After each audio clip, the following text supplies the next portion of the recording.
તો ભાવ ફેરને લઈને વિરોધ છે। કેટલાક વિસ્તારોમાં દૂધ રસ્તા પર ઢોળાઈ રહ્યું છે, પરંતુ હિંમતનગરના રાયગઢમાં પશુપાલકોએ અનોખો વિરોધ કર્યો છે। ગામ લોકોએ સાબર ડેરીમાં દૂધ ન ભરાવી શાળાના બાળકો સુધી પહોંચાડ્યું। ગામ લોકોએ દૂધપાક બનાવી હાઈસ્કૂલ અને પ્રાથમિક શાળાના બાળકોને આપ્યું હતું। જ્યાં સુધી પશુપાલકોની માંગણીઓ ન સંતોષાય ત્યાં સુધી આ વિરોધ ચાલુ રાખવાનો નિર્ણય કરાયો છે। તો ભાવ ફેરને લઈને વિરોધનો વંટોળ છે, ત્યારે દૂધ બંધ થઈ જતા હવે પાર્લરોમાં દૂધની અછત સર્જાઈ છે। સાબરકાંઠાના ગ્રામ્ય વિસ્તારોમાં પાર્લર પર દૂધ સહિત છાશ દહીંની પણ અછત સર્જાતા ગ્રાહકોને વિલામોએ પાછા ફરવું પડે છે। 15 તારીખથી ભાવફેરના મુદ્દે પશુપાલકો વિરોધ કરી રહ્યા છે। સાબર ડેરી વિવાદમાં આવતો અમારા 70-80 કેરેટનો ધંધો હતો એ આજે અમારા 2 દિવસથી આ ભાગી પડ્યો છે। તો સાબર ડેરી સામે પશુપાલકોનો વિરોધ યથાવત છે। ભાવફેર બાબતે વિરોધ થતા અનેક મંડળીઓ દ્વારા દૂધ ભરવાનું બંધ કરવામાં આવ્યું હતું। ગઈકાલ સુધી સાબર ડેરીમાં 10 લાખ લીટર જેટલું દૂધ ભરાયું હતું। મોટાભાગની દૂધ મંડળીઓ બંધ રહેતા સાબર ડેરીમાં દૂધની આવકમાં ઘટાડો નોંધાયો છે। તો સાબર ડેરી દ્વારા દૂધ ટેન્કર સુરક્ષા સાથે લાવવાના પણ પ્રયાસો કરવામાં આવ્યા છે। દૂધની બનાવટો અને દૂધમાં પણ અછત સર્જાઈ શકે તેમ છે। સાબરકાંઠાની અરવલ્લી જિલ્લાની જીવાદોરી સમાન સાબર ડેરી ખાતે 14 તારીખના રોજ જે પશુપાલકો ભાવ ફેરને લઈને રજૂઆત કરવા માટે સાબર ડેરી ખાતે પહોંચ્યા હતા અને આ જગ્યાએ જે પશુપાલકો દ્વારા જે ભાવ ફેરને લઈને રજૂઆત કરવા માટે અહીંયા મોટી સંખ્યામાં ઉપસ્થિત થયા હતા। ત્યારબાદ જે ઘર્ષણ સર્જાયું હતું અને પથ્થરમારો થયો હતો અને તેના કારણે પશુપાલકોમાં રોજ જોવા મળ્યો હતો। ત્યારથી પશુપાલકોએ જે સાબર ડેરીમાં છે ને સાબર ડેરીમાં દૂધ ભરાવાનું બંધ કરવાનો નિર્ણય કર્યો હતો અને છેલ્લા 3 દિવસથી સાબર ડેરી પશુપાલકો દ્વારા કોઈ પણ મંદિરમાં દૂધ ન ભરાવીને વિરોધ દર્શાવી રહ્યા છે। એટલે કે કહી શકાય કે જે સાબર ડેરીમાં દરરોજ 26 લાખ લીટર જેટલું દૂધનું સંપાદન થતું હતું, અત્યારે હાલ જે ઘટીને 10 લાખ લીટર જેટલું દૂધ થઈ ગયું છે। અને રસ્તામાં જે પોલીસ પ્રોટેક્શન સાથે પણ કેટલીક ગાડીઓ દૂધ ભરાવવા માટે લઈ જવામાં આવતી હોય છે, પરંતુ અત્યારે હાલ જે દિવસે ને દિવસે જે દૂધની આવકમાં ઘટાડો થતાં જ કહી શકાય કે આવનારા સમયમાં દૂધની બનાવટો અથવા તો અમૂલ દૂધની પાઉચોમાં પણ અછત સર્જાય તેવી શક્યતાઓ હાલ તો વર્તાઈ છે। કેટલાક પાર્લરો પર હાલ તો દૂધની અછત સર્જાઈ છે। એટલે કે આવનારા સમયમાં જો આ પરિસ્થિતિ રહેશે તો મોટી સંખ્યામાં જે દૂધની અછત સર્જાય તેમાં નવાઈ નહીં। ઈશાન પરમાર, ન્યૂઝ 18 ગુજરાતી, સાબરકાંઠા। અન્ય મહત્વપૂર્ણ સમાચારની જો વાત કરીએ તો બનાસકાંઠાના ડીસામાં કિશોરી સાથે અશ્લીલ વર્તન કરનાર આરોપીનું સરઘસ કાઢવામાં આવ્યું। જૂના ડીસા ગામે 2 દિવસ અગાઉ આરોપી જાનુભાઈ મેમણ સામે ફરિયાદ નોંધાઈ હતી। પોલીસે આરોપીને સાથે રાખી ઘટનાનું રિકન્સ્ટ્રક્શન કર્યું હતું। આરોપીનું જાહેરમાં સરઘસ પોલીસે કાઢ્યો અને કાયદાનો પાઠ ભણાવ્યો હતો। જૂનાગઢમાં જાહેરમાં ફેંકાયો મેડિકલ વેસ્ટનો જથ્થો। એક્સપાયર થયેલા દવા ઇન્જેક્શનનો જથ્થો નદીના કાંઠે ફેંકાયો હતો। ખામધ્રોડ ચોકડીથી ધોરાજી ચોકડી વચ્ચે આવેલ લોલ નદીના કાંઠે બાયોમેડિકલ વેસ્ટ ફેંકાયા હોવાના દ્રશ્યો સામે આવ્યા છે। જૂનાગઢના ખામધોડ ચોકડીથી ધોરાજી ચોકડી વચ્ચે એક જે નદીનો પુલ આવેલો છે, પેલા દ્રશ્યો બતાડવા માંગીશ કે જે આપને આ નદી દેખાઈ રહી છે, આ જે નદીનો પુલ છે તેની બાજુમાંથી જ મેડિકલ વેસ્ટ જોવા મળી રહ્યું છે। ખાસ કરીને જાહેરમાં મેડિકલ વેસ્ટ ન ફેંકી શકાય, પરંતુ અન્ય લોકો દ્વારા આ જે કૃત્ય કરવામાં આવ્યું છે અને આરોગ્ય વિભાગ પણ ઊંઘતું ઝડપાયું છે।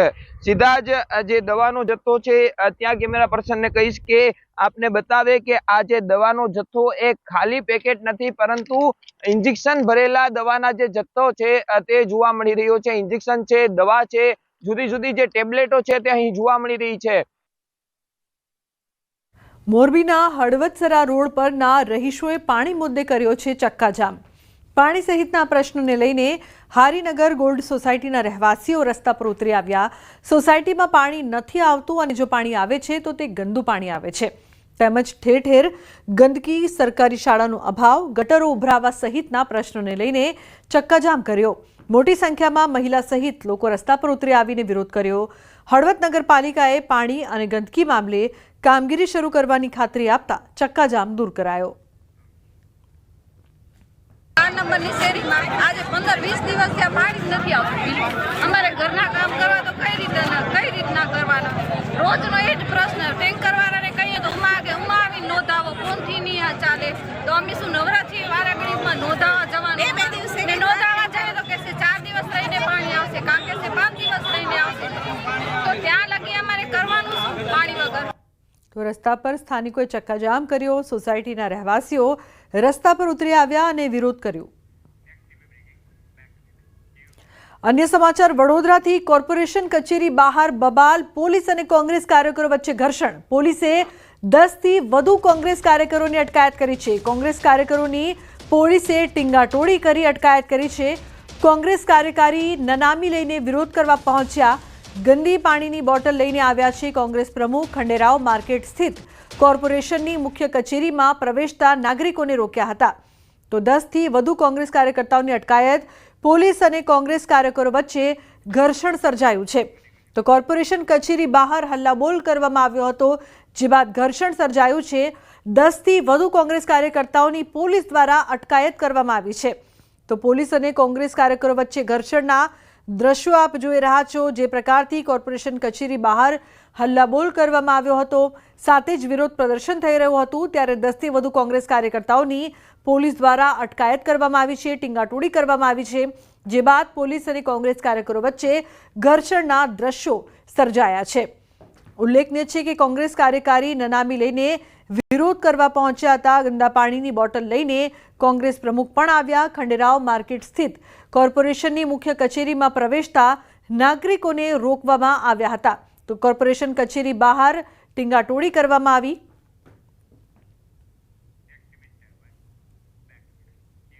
છોટાઉદેપુર જિલ્લાના અંતરિયાળ વિસ્તારમાં આવેલું આંત્રોલી ગામ, જ્યાં આંગણવાડીના બાળકો જીવના જોખમે ભણવા મજબૂર બન્યા છે. ગામની આંગણવાડી જર્જરિત હાલતમાં જોવા મળી રહી છે. વરસાદ પડે ત્યારે આંગણવાડીની છતમાંથી પાણી ટપકે. આંગણવાડીમાં બાળકોની સુરક્ષા માટે યોગ્ય સુવિધા ન હોવાથી વાલીઓ બાળકોને આંગણવાડીમાં નથી મોકલી રહ્યા. સ્થાનિકોનું કહેવું છે કે આ જ ગામમાં બીજી આંગણવાડી બનાવવાનું કામકાજ ચાલી રહ્યું હતું, પણ કોન્ટ્રાક્ટર કામ અધૂરું મૂકીને જતો રહ્યો, જે મકાન પણ હવે ખંડેર બની ગયું છે. આ વિસ્તારના બાળકોને આંગણવાડી કાર્યકર તેના ઘરમાં બાળકોને બેસાડે છે. સ્થાનિકોની અનેક રજૂઆત છતાં તંત્રને બાળકોની કોઈ દરકાર ન હોય તેમ ઘોર નિંદ્રામાં લાગી રહ્યું છે. ગામના લોકો બાળકો માટે સુવિધાસભર નવી આંગણવાડી બનાવવાની માંગ કરી રહ્યા છે. અંદર પાણી ટપકે છે, જર્જરિત હાલતમાં છે, પોપડા પણ પડવાની સંભાવના છે. તો અમારી સરકારશ્રીને એટલી જ વિનંતી છે કે આ જે આંગણવાડી છે એનું મકાન તાત્કાલિક ધોરણે કાં તો બીજું બનાવવામાં આવે, કાં તો આ જે આંગણવાડી છે અને એનું સમારકામ કરવામાં આવે. હાલની અંદર જીવના જોખમે આ જે આંગણવાડીના બાળકો છે એ અહીંયા પ્રવૃત્તિ કરી રહ્યા છે. અમારી આંગણવાડીમાં ચોમાસું દરમિયાન સતત વરસાદને કારણે બાળકો બેસાડી શકે એમ નથી, કારણ કે બધું પાણી અંદર જ ટપકે છે અને બાળકોના વાલીએ વરસાદના કારણે બાળકોને આંગણવાડીમાં મૂકવા આવતા નથી. જે આંગણવાડી આવી એ ત્યાં ટેકરા પર બનાવી, પણ એ અધૂરી મૂકીને ગયા કોન્ટ્રાક્ટર. જૂનીને નવી બનાવી આપવાનું એમ કીધું છે, પણ કશું કોઈ આવીને જતા રહે, દેખીને ફોટા પાડી લે જાય, પણ એની કાર્યવાહી નહીં કરતા. અંબાજી પંથકમાં પાણીનો પ્રશ્ન ઉઠ્યો છે. સરકાર દ્વારા અંબાજી પંથકમાં અનેક જગ્યાએ પાણીના જળ સંચય માટે વિવિધ ચેકડેમો બાંધવામાં આવ્યા છે, પરંતુ હાલમાં મહત્તમ ચેકડેમો તૂટેલી હાલતમાં છે, જેના કારણે ચોમાસામાં પડી રહેલા વરસાદના પાણીનો સંગ્રહ થવાને બદલે વહી જાય છે. ચેકડેમો તૂટેલી હાલતમાં હોવાના કારણે ખેડૂતો ફક્ત એક જ સિઝનનો પાક લઈ શકે છે. જો ચેકડેમ મજબૂત હોય તો ખેડૂતો 3 સિઝનનો પાક લઈ શકે તેવું ખેડૂતોનું કહેવું છે. દાંતા તાલુકા પંથકમાં મહત્તમ ચેકડેમો જંગલ વિસ્તારમાં બનેલા છે, પણ તેમાં પાણી ભરવાને બદલે તમામ ચેકડેમોમાં માટી ભરાઈ જતા પાણી ભરાતું નથી, જેથી માટીથી ભરેલા ચેકડેમોને ડિશિલ્ટિંગ કરવામાં આવે તો ફરી આ ચેકડેમોમાં વરસાદી પાણી ભરાઈ શકે છે. છેલ્લા 3 વર્ષથી ચેકડેમોની આવી જ હાલત છે. જો ચેકડેમને રિપેર કરવામાં આવે તો ખેડૂતોના પાણીનો પ્રશ્ન હલ થાય. અંદર 5 થી 6 ચેકડેમો બનાવેલા છે, એમની અંદર એક બી તૈયાર નથી, બધા તૂટી ગયેલા છે. અત્યારે ચેકડેમના બધા તૂટેલા કારણથી અમારે પાણી બધું ખેતરની અંદર આવે છે, એટલે વ્યવસ્થિત બોધેલા હોય તો ખેતરોમાં ધોવાણ ના થાય. ફોરેસ્ટ વિભાગ અને અન્ય કોઈ સંસ્થા દ્વારા ચેકડેમો જે બનાવેલા છે તે કદાચ ડિસિલ્ટ થઈ ગયા હોય તો એને ડિસિલ્ટિંગ કરવાનું થાય ધારો કે અમારી તાલુકા પંચાયત દ્વારા કોઈ કામ થયું હશે તો એ જોડાઈ લઉં છું, અને સિંચાઈ વિભાગ અને ફોરેસ્ટમાં કદાચ કામ બાકી હોય તો એ સંસ્થાઓને પણ મારે તો હું જાણ કરી ડિસલ્ટિંગ કરવામાં સૂચના આપી. રાજ્ય સરકાર દ્વારા અંતરિયાળ વિસ્તારોમાં ખાસ કરીને પાણીના જળ સંચય માટે અને પાણીનો સંગ્રહ થાય તે માટે રહીને વિવિધ ચેક ડેમો જે તે વિસ્તારમાં બનાવતી હોય છે, પણ ચોક્કસપણે કહી શકાય છે કે અંબાજીથી દાંતા પંથકમાં આવા અનેક ચેક ડેમ બનાવાય છે, પણ ચેક ડેમ જે છે માત્ર ખોટો ખર્ચો થયો હોય તેવું લાગી રહ્યું છે. આપને બતાવવા માંગીશ કે મારી સામે જે ચેક ડેમ છે એ ચેક ડેમ છે લાખો રૂપિયાના ખર્ચે બંધાયો છે, પણ હાલ તબક્કે જે ચેક ડેમ છે જે તૂટેલો જોવા મળી રહ્યો છે અને તેના અંદરથી પાણી વહી રહ્યા છે. એટલું જ નહીં, અન્ય એ મારી બાજુમાં એક બીજો ચેક ડેમ છે એ આપને બતાવીશ કે અડધો તૂટી ગયો છે અને હજી એમાં તિરાડો પડેલી છે કે જેના અંદર પાણીનો ભરાવો થયેલો છે. એ તૂટેલા ચેક ડેમ અને જે નદી છે, નદીના કારણે જે છે પાણીનું ખેતરોનું ધોવાણ છે એ ખેતરોનું ધોવાણ પણ અહીંયા જોવા મળી રહ્યું છે. જે નદી હતી એક માત્ર નદીના સ્વરૂપ લઈને મોટો પહોળો વહોળો થઈ ગયો હોય તેવું લાગે.